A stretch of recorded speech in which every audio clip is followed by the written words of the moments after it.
George Reddy India చెగువేరగా పిలిపించుకున్నటువంటి ఓ గొప్ప నాయకుడు. కేవలం 25 సంవత్సరాల వయసులోనే ఉద్యమం కోసం ప్రాణాలు అర్పించిన యోధుడు. కొంతమంది ఏకంగా 30 మంది పైగా క్రిమినల్స్, సొసైటీలో పేరు మోసిన గూండాలు, రౌడీలు చంపటమే వాళ్ళ పని. అటువంటి వారి చేతిలో ఏకంగా 1 కాదు 2 కాదు 60 కత్తిపోట్లకు గురైనటువంటి ఓ వీరుడు, ధీరుడు. 60 కత్తిపోట్ల ఎలా పొడిచారు ఏంటని మీరు అనుకోవచ్చు. అంతకుముందు 1972 ఫిబ్రవరి 7వ తారీఖున ఇలాగా కొంతమంది చుట్టుముట్టారు, కానీ ఎవరు ఏం చేయలేకపోయారు. ఎందుకంటే అప్పటికే బాక్సింగ్లో మంచి దిట్టైనటువంటి జార్జ్ రెడ్డి ఒక్కొక్కరిని తాట తీసి ఆరేసంత పనిచేశాడు. అప్పటికి చిన్న చిన్న గాయాలైనవి, అయినా సరే కోలుకుంటున్న టైంలో కూడా చాలామంది మిత్రులు చెప్పారు, ఎక్కడికి వెళ్ళవద్దు, ఇలా ఉండొద్దు ఒంటరిగానే అన్నప్పుడు ఒకటే చెప్పాడు, చావు నా దగ్గరికి రాదు బాస్, చాలా టైం ఉంది భాయ్, వదిలేయండి ఏం కాదు అని చెప్పాడు. అదే తెగువ, అదే ధైర్యంతో బతుకుతూ ఉన్నాడు. ఇంతలో యూనివర్సిటీ ఎన్నికలు, అదే టైంలో ఉస్మానియా యూనివర్సిటీ, ఆంధ్ర యూనివర్సిటీతో పాటు మరికొన్ని చోట్ల ఎన్నికలు జరుగుతూనే ఉన్నాయి, స్టూడెంట్స్ ఎలక్షన్స్. కానీ తెలంగాణలో ఉన్నటువంటి ఉస్మానియా యూనివర్సిటీ క్యాంపస్లో మాత్రం అటు ఏబీవీపీకి, అదేవిధంగా ఎక్కడైతే జార్జ్ రెడ్డి ప్రతిపాదించాడో PDSU, progressive democratic students union, ఈ రెండింటి మధ్య వార్ నువ్వు అని అన్నట్టుగా సాగుతూ ఉంది. ఆల్మోస్ట్ విన్ డిక్లేర్ అయిపోయింది పీడీఎస్యుది అని. దీంతో చివరి మూమెంట్లో హడావుడి చేద్దాం అనుకున్నారట ఏబీవీపీ వాళ్ళు. దాంతో ఆ మూమెంట్లో ఎవరైతే ఈయన జార్జ్ రెడ్డి ఫ్రెండ్ ఉన్నాడో, పేరు వచ్చేటప్పటికి రామచంద్రారెడ్డి, ఎక్కడైతే వీళ్ళు ఇంజనీరింగ్ క్యాంపస్ దగ్గర కూర్చుంటూ ఉంటారు ఉస్మానియా క్యాంపస్లో బండ క్యాంటీన్, అక్కడికి హడావుడిగా వచ్చి ఏబీవీపీ వాళ్ళు మనం ప్రచారం చేసుకుని ఇవ్వట్లేదు, మనం ఓట్లు వేయకుండా అడ్డుపడుకుంటున్నారు, అదే నీదని చెప్పేసరికి వాళ్ళు ఎక్కడున్నారు ఏంటో నాకు చెప్పరా అని చెప్పేసి ఆడికి వెళ్ళటం, దొరికిందే ఛాన్స్ అని చెప్పేసి జార్జ్ రెడ్డిని చంపటం, ఇదంతా జరిగిపోయింది. అయితే అసలు జార్జ్ రెడ్డి ఎవరు? జార్జ్ రెడ్డిని చంపడానికి కారణం ఏంటి? జార్జ్ రెడ్డి మనలాంటి వాడేనా, లేదు అంటే ఎలాంటి వాడు? ఇవన్నీ కూడా మనం ఈరోజు ఒకసారి పరిశీలిద్దాం. జార్జ్ రెడ్డి ఎస్, పేరుకు తగ్గట్టే తెలుగు అదేవిధంగా మలయాళం రెండు కలగలిపినటువంటి వ్యక్తి. ఆయన తండ్రి చల్లా రఘునాథ్ రెడ్డి, తల్లి లీలా వర్గీస్. వీరిద్దరూ మద్రాస్ ప్రెసిడెన్సీ కళాశాలలో చదువుకునేటప్పుడు లవ్ చేసుకున్నారు, ఆ తర్వాత పెళ్లి చేసుకున్నారు. ఈ చల్లా రఘునాథ్ రెడ్డి గారు చిత్తూరు ప్రాంతవాసులు, ఈమె కేరళవాసి. సో పెళ్లి చేసుకున్నారు, హ్యాపీగా వాళ్ళ లైఫ్ సాగుతూ ఉంది. చల్లా రఘునాథ్ రెడ్డి ఏమో BA ఆనర్స్ చేశాడు, లీలా వర్గీస్ ఏమో కెమిస్ట్రీలో డిగ్రీ కంప్లీట్ చేసిన తర్వాత మరలా MA చేశారు. ఎవరి లైఫ్లో వాళ్ళు బెస్ట్గా ఉన్నారు, హ్యాపీగా జీవనం సాగిపోతూ ఉంది. ఈ ఆదర్శ దంపతులకి 5 పిల్లలు పుట్టారు. ఈ 5లో జార్జ్ రెడ్డి 4వ వాడు. ముందు 2 మగపిల్లలు, 3 వాళ్ళ అక్క, 4 జార్జ్ రెడ్డి, 5 సిరిల్ రెడ్డి. ఈ 5 గురించి ఒకసారి మనం ప్రస్తావించిన తర్వాత అసలు టాపిక్ వెళ్దాం. First person Don Reddy. ఇతను BEd చేసి ప్రొఫెషన్లో సెటిల్ అయిపోయినాడు, ఒరిస్సాలో ఉన్నాడు ఈయన. సెకండ్ పర్సన్ కార్ల రెడ్డి, ఈయన IAS అధికారి. థర్డ్ జాయ్ రెడ్డి, ఈమె MA చేసింది భాషా శాస్త్రంలో, మైసూరు ఉన్నటువంటి భారతీయ పరిశోధన భాషల సంస్థ ఎక్కడైతే ఉందో సంస్థ, అందులో ఈమె సేవలు అందిస్తూ ఉన్నారు. 4 జార్జ్ రెడ్డి, మనం డిస్కస్ చేద్దాం. 5 సిరిల్ రెడ్డి. జార్జ్ రెడ్డి యొక్క పేరుకు సంబంధించి కావచ్చు, మిగతా విషయాలకు సంబంధించి కావచ్చు, ఇప్పుడు మరింత లోతుగా కనుక వెళ్ళినట్టయితే నల్గొండ జిల్లాలో జార్జ్ రెడ్డి గూడెం అని చెప్పి ఒక ఏరియా కూడా ఉంది, ఊరు కూడా ఉంది. అది జార్జ్ రెడ్డి పేరు మీద వచ్చింది. సరే, జార్జ్ రెడ్డి బాల్యం ఎక్కడ ఏంటి? ఆయన పుట్టింది 1947 జనవరి 15. ఎక్కడ? కేరళ రాష్ట్రంలో ఉన్నటువంటి మలబార్ తీరమైనటువంటి పాలక్కాడ్. ఆయన జన్మించిన తర్వాత ఆయన తండ్రికి వృత్తిరీత్యా అటు ఇటు తిరగడంతో చివరికి బెంగళూరులో, చెన్నైలో చదువుకోవాల్సి వచ్చింది. ఆ తర్వాత మన తెలుగు ప్రాంతానికి వచ్చింది మాత్రం 1961, 62 ఆ ప్రాంతంలో రావడం జరిగింది. ఆ ప్రాంతంలో కాజీపేటలో 8వ తరగతి 9వ తరగతి చదువుకోవడం జరిగింది. ఆ తర్వాత హైదరాబాద్ షిఫ్ట్ అయ్యారు. హైదరాబాద్లో 10వ తరగతి కంప్లీట్ చేశారు. ఆ తర్వాత నిజాం కాలేజీలో PUC, ఇప్పుడు ఉన్నటువంటి ఇంటర్మీడియట్తో సమానం, PUC చేశారు. దాని తర్వాత డిగ్రీ చేద్దాం అనుకున్నారు. డిగ్రీ వచ్చేటప్పటికి ఉస్మానియాలో అప్లై చేయడం జరిగింది BSc. కానీ 1 ఇయర్ మాత్రమే అక్కడ చదివారు. తర్వాత సెకండ్ ఇయర్, థర్డ్ ఇయర్ రెండు కూడా నిజాం కాలేజీలోనే కంప్లీట్ చేయడం జరిగింది. ఇన్ ద సెన్స్ 1964 నుంచి 67 వరకు ఈయన BSc డిగ్రీ అనేది చేయడం జరిగింది. 67 తర్వాత ఉస్మానియా యూనివర్సిటీ క్యాంపస్ మీదకి అడుగుపెట్టింది ఈ ఉద్యమ సింహం.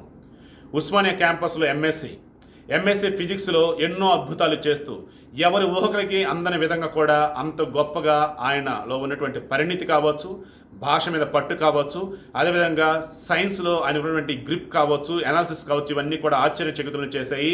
ఎవరైతే జార్జ్ రెడ్డి యొక్క పేపర్ని కరెక్షన్ చేశారో ఆ ప్రొఫెసర్ని, ఏకంగా బాంబే నుంచి వచ్చినటువంటి ఆ ఫిజిక్స్ ప్రొఫెసర్ జార్జ్ రెడ్డి యొక్క పేపర్లు చదివి యూనివర్సిటీ వైస్ ఛాన్సలర్ చెప్పారట, త్వరలో ఓ గొప్ప వ్యక్తి ఇక్కడ ఉండబోతున్నారు మీ యూనివర్సిటీ క్యాంపస్లో, ఫిజిక్స్లో ఎన్నో అద్భుతాలు చేయబోతూ ఉన్నారు అని చెప్పేసి. అతను మరెవరో కాదు జార్జ్ రెడ్డి అని చెప్పి తర్వాత తరానికి తెలుసు లోపే ఆయన కనుమరుగడం జరిగింది. ఆ టైంలో ఎంఎస్సికి సంబంధించేసి గోల్డ్ మెడల్ కూడా జార్జ్ రెడ్డి సంపాదించాడు. ఎంఎస్సీ అయిపోయింది, వాట్ నెక్స్ట్ అనుకున్నప్పుడు ఫిజిక్స్లోనే పిహెచ్డీ చేద్దాం అనుకున్నాడు. ఈ పిహెచ్డీ చేద్దాం అన్న టైంలో కావచ్చు, ఎంఎస్సీ చదువుతున్న టైంలో కావచ్చు, జార్జ్ రెడ్డిలో ఉన్నటువంటి విప్లవ భావాలు కావచ్చు, అప్పుడే ఉన్నటువంటి శ్రీకాకుళం ఉద్యమం కావచ్చు, మరొక పక్క తెలంగాణ ఉద్యమం కావచ్చు, అదేవిధంగా యావత్ ప్రపంచంలో జరుగుతున్నటువంటి ప్రపంచ దేశాల ఉద్యమాలు కావచ్చు, అదేవిధంగా పెట్టుబడి దేశాలు పేద దేశాలు ఏ రకంగా దోచుకుంటున్నాయి, అదేవిధంగా పెట్టుబడిదారులు పేదలను ఏ రకంగా దోచుకుంటున్నారు, ఇలా అన్ని అంశాలు కూడా జార్జ్ రెడ్డి యొక్క మైండ్లో ఉంటూ ఉండేవి, నిత్యం తిరుగుతూ ఉండేవి. ఎప్పటికప్పుడు లైబ్రరీకి వెళ్ళి పుస్తకాలు చదువుతూ ఉంటాం. ఈ పుస్తకాలు చదివే విషయంలో వచ్చేసరికి సిగ్మెంట్ ఫ్రాయిడ్ కావచ్చు, మిగతా ఎంతోమంది మానసిక శాస్త్రజ్ఞ పుస్తకాలు ఏంటి, మార్క్స్ యొక్క భావజాలం ఏంటి, అదేవిధంగా ఎంతోమంది రచనల్లో అద్భుతమైనటువంటివన్నీ కూడా ఈయన చదవటం జరిగింది.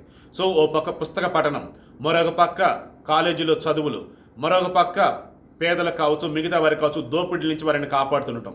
ఈవే ఉన్నటువంటి జార్జ్ రెడ్డి ఒక్కసారిగా ఏదో ఒక రాజకీయాల్లో ఉంటే బాగుంటుందని కొంతమంది ఆలోచించి ఆయన మిత్రులు ఆయన కోరడం జరిగింది, కాంగ్రెస్లో ఉంటే బాగుంటుందని చెప్పి. చివరికి యూత్ కాంగ్రెస్లోకి వెళ్ళాడు, కానీ ఉండలేకపోయాడు. కొద్ది రోజులే యూత్ కాంగ్రెస్ నుంచి బయటకు వచ్చాడు. యూత్ కాంగ్రెస్ నుంచి బయటకు వచ్చిన తర్వాత ఏం చేద్దాం ఏంటి అన్నప్పుడు ఆ టైంలో యూనివర్సిటీలో కొంతమంది భూస్వాములు, పెట్టుబడిదారుల వాళ్ళ పిల్లలు కావచ్చు, వారు ఇక్కడ చదవటం స్టార్ట్ చేశారు. చదవటమే కాకుండా పేదలకి, దళితులకి, ఆడవారికి ఎందుకు చదువులు అని చెప్పేసి వాళ్ళు వ్యతిరేకించడం స్టార్ట్ చేశారు. దీంతో ఆ టైంలో ఎవరైతే ఈ రకంగా వివక్షకు గురవుతూ ఉన్నారో, ఎవరైతే ఇబ్బందులు పాలవుతున్నారో వారికి అండగా నేనున్నా అని చెప్పేసి కూడా జార్జ్ రెడ్డి నిలబడ్డాడు. ఆ టైంలో ఒకటే చెప్పాడు, చదువుకోవడానికి క్యాంపస్లకు వచ్చి ఎవడో చేత ఏదో చేస్తూ ఉంటే మనం ఎందుకు తలదించుకొని ఉండాలి, ఎదురెట్టి పోరాడదామని చెప్పినటువంటి వ్యక్తి జార్జ్ రెడ్డి. ఆ టైంలోనే ఈ స్లోగన్ అనేది మనకు బాగా వినిపిస్తూ ఉంటుంది కదా, ఆ స్లోగన్ ఇదే, జీనా హైతో మరణా సీకో, కదం కదం పర్ లడనా సీకో అని. సో ఏదైతే ఈ స్లోగన్ చెప్పాడో ఈ స్లోగన్ అదే టైంలో వారిని ఉత్తేజితం చేయడం కోసం చెప్పింది. ఎదురెడ్డి పోరాడాలి, మన హక్కులు మనం సాధించుకోవాలి అంతే తప్ప వేరే వారి గురించి మనమేంటి ఈ రకంగా అని చెప్పి ఆ రకంగా చేస్తున్నటువంటి టైంలోనే ఎన్నో చోట్ల ఆయన స్టడీ సెంటర్ కూడా నెలకొల్పి అందరూ కూడా విద్యాభ్యాసం అందిస్తూ ఉండేవాడు. ఆయన దగ్గర ఉంటే ప్రతి రూపాయిని కూడా ఎవరెవరికి సాయం చేసేదానికి ఉపయోగిస్తూ ఉండేవాడు. ఏకంగా కొంతమంది మిత్రులు చెప్తూ ఉంటారు, జార్జ్ వచ్చే స్కాలర్షిప్ని ఒక మిత్రుడు వ్యాపారం పెట్టుకోవడానికి ఇచ్చాడు అంటే ఒక్కసారి మీరు ఆలోచించండి జార్జ్ రెడ్డి ఎంత గొప్పడని అంటూ ఉంటారు. జార్జ్ రెడ్డికి వేరే కొనాలు కూడా ఉండవచ్చు, ఏబీవీపీ వారికి కావచ్చు, మరికొంతమంది చెప్తుంటారు జార్జ్ రెడ్డి ఎంతో మందిని పొట్టన పెట్టుకున్నాడు అని. కానీ జార్జ్ రెడ్డి సైడ్ నుంచి చెప్పే వాళ్ళంతా ఏం చెప్తూ ఉంటారంటే వారు వేరే వారిని దారుణంగా హింసిస్తూ ఉంటే మాత్రమే జార్జ్ రెడ్డి వారిని కొడతం జరిగింది అని. సో నిజాలు ఏంటన్నవి చరిత్రలో ఎప్పుడైనా సరే కొన్నే దాగుంటాయి కాబట్టి అన్ని నిజాలు మనకు తెలియాలంటే ఒకసారి చరిత్ర పుటలకు మనం వెళ్ళాలంటే పరకా ప్రవేశం చేయాలి, లేదంటే టైం మిషన్ ఉంటే తప్ప మనకు తెలియదు. కాబట్టి మనకు కనిపిస్తున్నటువంటి నిజాలు ఏవైతే ఉన్నాయో ఒకటి జార్జ్ రెడ్డికి సంబంధించిన వాళ్ళు చెప్పినవి, మరొకటి ఏబీవీపీ వాళ్ళకి చెప్పినవి ఏవైతే ఉన్నాయో అవి. మొత్తంగా ఈరోజు కన్క్లూజన్ అయితే ఏంటి అంటే జార్జ్ రెడ్డి ఎప్పుడైతే ఈ ప్రోగ్రెసివ్ డెమోక్రటిక్ స్టూడెంట్స్ యూనియన్ చెప్పి ఎస్టాబ్లిష్ చేయడం జరిగిందో, పిహెచ్డీ చేస్తున్న టైంలోనే ఎన్నికలు వచ్చినాయో, ఈ టైంలో పిహెచ్డీ కనుక అయిపోయినట్టయితే ప్రపంచం గర్వించదగినటువంటి ఒక గొప్ప నోబెల్ బహుమతి గ్రహీతగా జార్జ్ రెడ్డి పేరు నిలబడేదని అంతా అనుకున్న టైంలో ఎన్నికలు రావటం, ఈ ఎన్నికల టైంలోనే ఆయనది ఒక ప్యానల్, పీడిఎస్ ప్యానల్, అదేవిధంగా ఏబీవీపీ వాళ్ళది ఒక ప్యానల్, ఈ ఏబీవీపీ వాళ్ళకి సంబంధించిన లఖన్ సింగ్ అనేటువంటి వాళ్ళ ప్యానల్ ఒకటి, ఇక్కడ వచ్చేసి జార్జ్ రెడ్డి వాళ్ళ ప్యానల్ ఒకటి. ఈ జార్జ్ రెడ్డి ప్యానల్లో ఆయన ఫ్రెండ్ రామచంద్రారెడ్డి మెయిన్గా ఆ రోజు జార్జ్ రెడ్డి చనిపోయిన కారణం ఏంటని చెప్పి ఇప్పటికీ చాలామంది చెప్తున్నారు, నిజమా అబద్ధమా తెలియదు. మొత్తంగా అయితే మాత్రం మొత్తానికి ఆ రోజు ఆ రకంగా ఆయన రావటం, ఆ తర్వాత ఈయన వెళ్ళటం, చంపడం ఇదంతా జరిగింది. ఈ చంపడం వెనుక కూడా కొంతమంది రాజకీయ నాయకుల హస్తం ఉందని చెప్తూ ఉంటారు. ఎందుకంటే అప్పటికే పీడితులు కావచ్చు, దళితులు కావచ్చు, వారి పక్షాన నిలబడి విప్లవ వేలో ముందుకు తీసుకెళ్ళడం కావచ్చు, రూల్స్ రెగ్యులేషన్స్ మాట్లాడి అందరిని గడగడలాడించే విషయంలో కావచ్చు, జార్జ్ రెడ్డి ఒక కొత్త శకానికి తెరదీస్తూ ఉన్నాడు. ఆ శకానికి తెరదీస్తున్నటువంటి టైంలోనే 1972 ఫిబ్రవరి 7న డీడీ కాలనీలో ఆయన మీద హత్యాయత్నం జరిగినప్పుడు ఆయన వారందరినీ కూడా కొట్టి ఒక హీరోలాగా నిలబడ్డప్పుడు యావత్ తెలంగాణ అంతా కూడా ఆయన పేరు మారుమ్రోగిపోయింది. నెమ్మదిగా అదే పేరు దేశానికి పాకుతూ ఉన్నది. త్వరలో రాజ్యాన్ని ఎదిరించే విధంగా కూడా ఈ వ్యక్తి తయారవ్వచ్చు అన్న వేలో కొంతమంది రాజకీయ నాయకులు కన్నేసి ఇతనిని వేరే కిరాయి హంతకుల చేత చంపించారని అంటూ ఉంటారు. నిజాలు ఏవైనా సరే కావచ్చు కాక ఏదో రోజు ఖచ్చితంగా తెలిసి తీరుతాయి. కానీ జార్జ్ రెడ్డి అనే పేరు మాత్రం ఇప్పటికీ ఉస్మానియా గోడల్లో, ఉస్మానియాలో ఉన్నటువంటి చెట్ల నుంచి వీచే గాలిలో కూడా ప్రతిధ్వనిస్తూనే ఉంటుంది. ఎందుకంటే ఉస్మానియా యూనివర్సిటీ క్యాంపస్కి జార్జ్ రెడ్డికి ఎప్పుడు కూడా అవినాభావ సంబంధమే ఉండి ఉంటుంది, అందులో నో డౌట్. ఎందుకంటే ఎక్కడో పుట్టినటువంటి వ్యక్తి ఉస్మానియా యూనివర్సిటీకి రావటం ఏంటి, ఉద్యమం అంటే ఏంటో ప్రజలందరికీ తెలియచేయటం ఏంటి, చివరికి ఆ ఉద్యమంలోనే ప్రాణాలు వదలటం ఏంటి అని ఇప్పటికీ ఎంతోమంది ఆయన గొప్పగా చెప్పుకుంటూ ఉంటారు.